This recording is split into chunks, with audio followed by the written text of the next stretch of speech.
Ali se ti je že kdaj zgodilo, da si nekaj zamislila in potem je to postala resničnost? Upam, da si sicer zamislila pozitivno.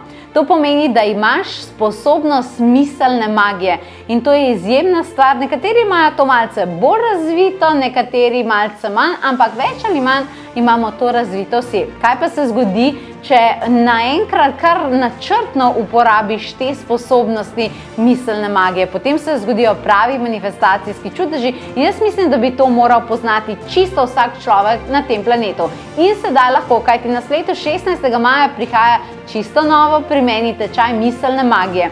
To je prav poseben tečaj, ki te nauči, kako lahko uporabljaš točno dotične dele možganov za to, da lahko aktiviraš tisto, kar si želiš.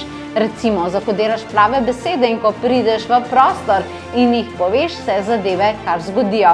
Ali pa kako lahko spremeniš za svojo miselno magijo energijo predmeta ali okoliščine ali pa prostora. Kako lahko umakneš tisto, kar ti je na poti, zato ker preprosto ne sodi tja. Kako si lahko rezerviraš nekaj, kar te mora počakati, zaradi tega, da se nekaj vmes tvoje strani uredi in še in še. Vse to je miselna magija. Res je, naše misli zelo močno kreirajo. In sedaj bi te rada naučila, kako narediti iz tega dobesedno manifestacijske čudeže. Če si za, poglej, samo še nekaj prostih mest je na voljo, naklikaj si povezavo in se nam pridruži.